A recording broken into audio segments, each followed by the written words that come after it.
السلام علیکم ورحمۃ اللہ، کیسے ہیں آپ؟ امید ہے آپ خیریت سے ہوں گے۔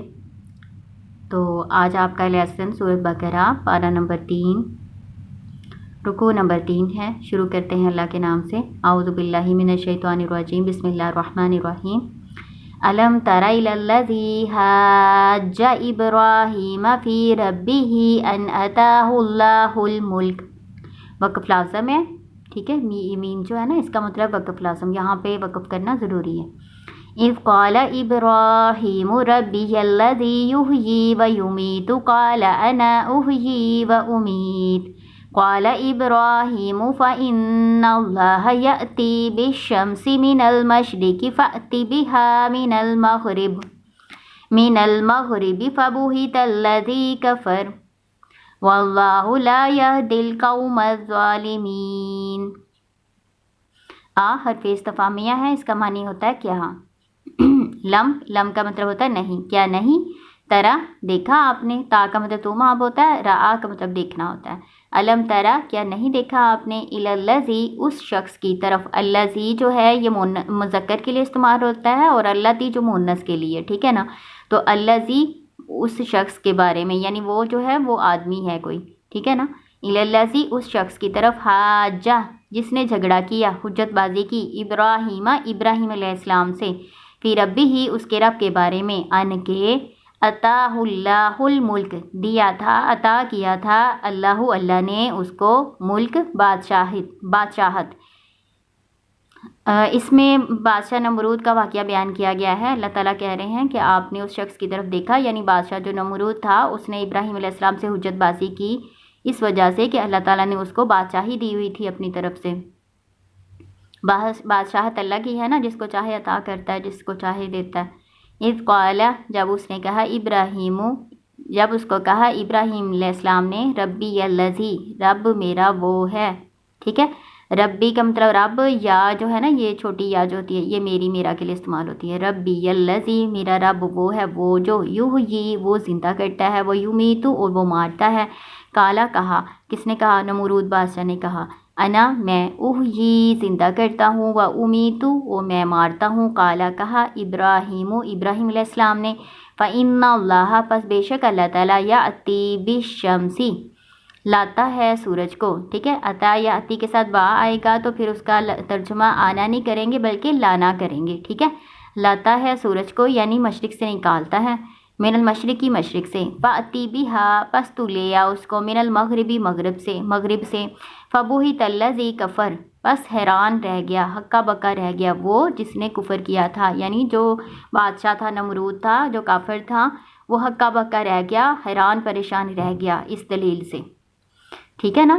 تو یہ ابراہیم علیہ السلام نے کیسے بات کی کافر سے، اس کافر بادشاہ سے، دلیل کے ساتھ، اسے دلیل دے کے تو اسے سوچنے پر مجبور کر دیا کہ وہ جو خالق حقیقی جو کام کر سکتا ہے وہ نہیں کر سکتا۔ بادشاہ نمرود نے خود خدائی کا دعویٰ کیا ہوا تھا، اپنے آپ کو خدا کہتا تھا، استغفر اللہ۔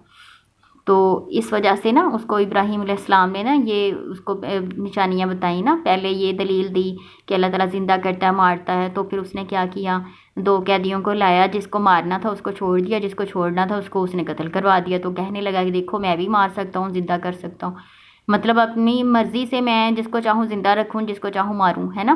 تو پھر ابراہیم علیہ السلام نے ان کو یہ سورج کو مشرق سے نکالتا ہے اللہ تعالیٰ اور تو مغرب کو لے آئی، یہ والی دلیل دی نا، تو وہ حیران پریشان رہ گیا کیونکہ یہ تو وہ کر ہی نہیں سکتا تھا، ہے نا۔ تو اسی طرح اللہ تعالیٰ نے ہمیں بھی کہا ہے کہ اگر کسی کو سمجھانا ہو نا تو بجائے اس کے ساتھ جھگڑا کرنے کے اس کو دلیل کے ساتھ سمجھائیں، قرآن اور حدیث سے دلیل دیں، ان کو سمجھائیں۔ واللہ اور اللہ تعالیٰ، لا یہدی القوم الظالمین نہیں ہدایت دیتا ظالم قوم کو۔ او یا کلذی کاف جو ہے نا حرف تشبیہ ہے اور یہ مانند کے لیے استعمال ہوتا ہے، کسی چیز کی تشبیہ دینے کے لیے، مانند، طرح، جیسے، اس طرح اس کا ترجمہ ہوتا ہے۔ الذی وہ شخص، یا مانند اس شخص کے وہ جو، مرہ گزرا، علی قریۃ بستی پر سے، وہیا اور وہ، خاویۃ گری پڑی تھی، علی عروشہا اپنی چھتوں پر، قالا کہا، انا کیوں کر، یحیی زندہ کرے گا، ہذہ اس کو، اللہ بعد موتہا بعد اس کی موت کے، یعنی اس بستی کے رہنے والے باشندوں کو اللہ تعالیٰ ان کے مرنے کے بعد کیسے زندہ کریں گے؟ انہوں نے تعجب سے کہا۔ یہ جو شخص گزرے تھے نا بستی سے، اس کے بارے میں آتا ہے روایات میں کہ یہ عزیر علیہ السلام تھے، جس کو آپ کو پتہ ہے نا، یہودی اللہ کا بیٹا کہتے ہیں نا عزیر علیہ السلام کو۔ جو عیسائی ہیں وہ عیسیٰ علیہ السلام کو اللہ کا بیٹا کہتے ہیں نا، اور جو یہودی ہے نا وہ عزیر علیہ السلام کو اللہ کا بیٹا کہتے ہیں۔ تو روایتوں میں آتا ہے یہ جو شخص گزرے تھے نا اس بستی میں سے، تو وہ نبی تھے عزیر علیہ السلام، ٹھیک ہے نا۔ تو انہوں نے تعجب سے کہا کہ یہ بستی، اس کے باشندے جو ہلاک کیے جا چکے ہیں، اللہ تعالیٰ ان کو کیسے زندہ کرے گا؟ تعجب سے کہا۔ فَأَمَاتَهُ اللَّهُ، پس اللہ تعالیٰ نے اس کو مارے رکھا، مِیَّةَ عَامٍ 100 سال، مِیَّةَ 100 عامٍ سال، ثم پھر بَعَثَهُ اس کو اٹھا کھڑا کیا، قَالَ کہا، کم لبست، کتنا عرصہ تم رہے، کم کتنا، لبستہ تو رہا، یعنی تم کتنے عرصے مرے رہے۔ کالا انہوں نے کہا، لبستو میں رہا، یعنی میں مرا رہا، مردہ رہا، یومن ایک دن، او بعد یوم یا دن کا کچھ حصہ۔ ان کو لگا جیسے صبح کو میں مرا تھا اور شام سے پہلے مجھے عصر کا ٹائم میں اٹھ بھی گیا ہوں، ان کو لگا ابھی تو ایک دن بھی نہیں ہوا۔ کالا کہا، بلکہ لبستہ تو رہا، یعنی تم مردہ رہے، مِیَّةَ عَامٍ 100 سال۔ فَانظُرْ پس دیکھو، اللہ تعالیٰ نے کہا نا ان کو، فَانظُرْ پس دیکھو، إِلَىٰ طَعَامِكَ اپنے کھانے کی طرف، وَشَرَابِكَ اور اپنے پینے کی طرف، لَمْ يَتَسَنَّ نہیں وہ گلا سڑا، وَانظُرْ اور دیکھو، إِلَىٰ حِمَارِكَ اپنے گدھے کی طرف، یعنی اپنا کھانا دیکھو، وہ اتنے 100 سال گزر چکے ہیں لیکن ابھی تک وہ خراب نہیں ہوا، اور پانی جو ہے وہ ابھی تک ایسے ہی ہے، پانی آپ کو پتہ بخارات بن کے ختم ہو جاتا ہوتا ہے۔ تو اللہ تعالیٰ نے کہا کہ دیکھو تمہارا کھانا بھی اسی طرح ہے، پانی بھی اسی طرح ہے، گلا سڑا نہیں، خراب نہیں ہوا، اور اپنے گدھے کی طرف دیکھو، گدھا جو تھا وہ مر کے اس کی ہڈیاں بھی بکھر چکی تھی۔ تو اللہ تعالیٰ نے کہا دیکھو اپنے گدھے کی طرف، وَلِنَجْعَلَكَ آیَةً لِلنَّاسِ تاکہ ہم بنائیں تجھے نشانی لوگوں کے لیے، وَانظُرْ اور دیکھو، إِلَى الْعِظَامِ ہڈیوں کی طرف، کس کی ہڈیوں کی طرف؟ وہ جو گدھا مرا ہوا تھا نا اس کی ہڈیوں کی طرف دیکھو، کیف ننشزها کیسے ہم اس کو اٹھا کھڑا کرتے ہیں، یعنی اللہ تعالیٰ نے اس کی ہڈیوں کو، گدھے کی ہڈیوں کو جوڑ کے کھڑا کر دیا، ڈھانچہ بنا دیا اس کا۔ ثم نکسوها پھر ہم اس کو پہناتے ہیں یا چڑھاتے ہیں، لحما گوشت، پھر ہم اس پر گوشت چڑھاتے ہیں، یعنی اللہ تعالیٰ نے نا ان کی آنکھوں کے سامنے گدھے کی ہڈیوں کو جوڑ کے اکٹھا ڈھانچہ کھڑا کیا، پھر اس کے اوپر گوشت چڑھایا، پھر اس میں جان ڈالی، وہ دوبارہ گدھا اسی طرح کا بن گیا۔ یہ اللہ تعالیٰ نے ان کے آنکھوں کے سامنے ان کو مشاہدہ کروایا۔ فلما بس جب تبین لہ واضح ہو گیا ان کے لیے، کالا کہا، علم میں جانتا ہوں، ان اللہ بے شک اللہ تعالیٰ علی کل شیء قدیر ہر چیز پہ قدرت رکھنے والا ہے، ٹھیک ہے۔ یہ عزیر علیہ السلام کا واقعہ تھا، اوپر آپ نے نمرود کا واقعہ پڑھا، نمرود اور ابراہیم علیہ السلام کا۔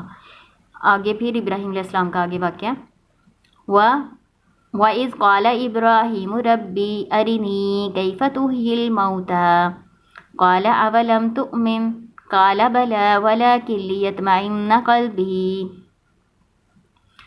اور اس جب قالا کہا، ابراہیم علیہ السلام نے، ربی اے میرے رب، ارینی دکھا مجھے، کیفا کیسے، تو زندہ کرے گا یا آپ زندہ کریں گے، موتا مردہ کو۔ قالا کہا، کس نے کہا؟ اللہ تعالیٰ نے کہا، اولم تؤمن کیا نہیں تو ایمان لاتا، تمہیں ایمان نہیں ہے اس بات پر کہ اللہ تعالیٰ دوبارہ جی اٹھانے پر قادر ہے؟ قالا کہا، بلا کیوں نہیں، ابراہیم علیہ السلام نے کہا کیوں نہیں، میں پورا ایمان رکھتا ہوں، ولیکن لیطمئن قلبی، اور لیکن لی تاکہ، یہ جو لام سے لی ہے نا، لام کئی اس کو کہتے ہیں، اس کا معنی ہوتا ہے تاکہ، ٹھیک ہے نا۔ لام میں نے آپ کو کتنی دفعہ بتایا نا کہ لام کئی معنوں میں استعمال ہوتا ہے، لام زائدہ بھی ہوتا ہے، لام تاکید بھی ہوتا ہے، اور لام امر بھی ہوتا ہے، اور یہ لام کئی ہے، ٹھیک ہے نا۔ لیطمئن تاکہ اطمینان پائے، قلبی دل میرا، کالا کہا، اللہ تعالیٰ نے کہا، فخذ پس پکڑو یا لے لو، اربعۃ 4 من الطیر پرندوں میں سے 4 پرندے لے لو، فصرہن الیک بس انہیں مانوس کر لو اپنی طرف۔ مانوس کرنا کیا ہوتا ہے؟ اپنی طرف پیار ڈال دینا کسی جانور کا نا، پیار کر اسے مانوس کر لینا اپنی طرف نا، ہلا لینا اپنے ساتھ۔ ثم اجعل علی کل جبل پھر رکھ دو ہر پہاڑ پر،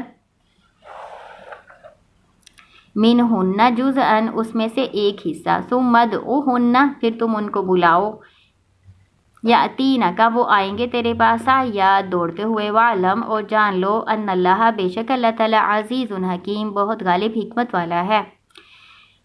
یہ ابراہیم علیہ السلام کا کیا واقعہ بتایا؟ ابراہیم علیہ السلام نے اللہ تعالیٰ سے دعا کی کہ اللہ جی مجھے دکھائیں کہ آپ کیسے مردہ کو زندہ کریں گے، تو اللہ تعالیٰ نے ان سے کہا کہ تم ایمان نہیں رکھتے اس بات پر؟ انہوں نے کہا کیوں نہیں، میں ایمان رکھتا ہوں، لیکن اس لیے تاکہ میرے دل کو اطمینان ہو جائے، میں خود سے مشاہدہ کر لوں۔ تو اللہ تعالیٰ نے پھر ان کو کہا کہ 4 پرندے لے لو کوئی سے بھی، پھر ان کو اپنی طرف مانوس کر لو، یعنی اپنی طرف سے پیار ڈال لو ان کے اندر، پھر تم ان کو ذبح کرو، ان کے مختلف ٹکڑے کر کے آپس میں ملا کے، تو ہر پہاڑ پہ ایک ایک ٹکڑا رکھو، پھر تم ان کو آواز دو، تو وہ سارے نا اللہ تعالیٰ ان کو پھر ان کے ٹکڑے جوڑ کے ان کو دوبارہ زندہ کر دیں گے، وہ سارے تمہاری طرف دوڑتے ہوئے آئیں گے، ٹھیک ہے نا۔ تو یہ آج آپ نے نا اس رکوع میں، تیسرے رکوع میں 3 واقعے پڑھے ہیں، ایک نمرود بادشاہ کا اور ابراہیم علیہ السلام کا، ٹھیک ہے نا۔ پھر آپ نے پڑھا عزیر علیہ السلام کا واقعہ سارا پڑھا، پھر ابراہیم علیہ السلام کا وہ پرندوں والا واقعہ پڑھا، ٹھیک ہے نا۔ یہ 3 واقعے آج آپ نے پڑھے ہیں، اور اس میں آپ نے کیا سیکھا ہے کہ اللہ تعالیٰ ہی سب کچھ کرنے پر قادر ہے، اللہ تعالیٰ دوبارہ زندہ کرنے پر بھی قادر ہے، ہر چیز اللہ کے اختیار میں ہے، اللہ کی مرضی سے سب کچھ ہوتا ہے، ٹھیک ہے۔ اور کوئی بھی آپ کو کوئی نقصان نہیں پہنچا سکتا، کوئی آپ کو فائدہ نہیں پہنچا سکتا اگر اللہ نہ چاہے تو، ٹھیک ہے نا۔ تو یہ آج آپ نے اس لیسن میں پڑھا ہے، اس کو آپ خود سے ریوائز کر لیں۔ اللہ تعالیٰ آپ کو کامیاب کرے۔ السلام علیکم ورحمۃ اللہ۔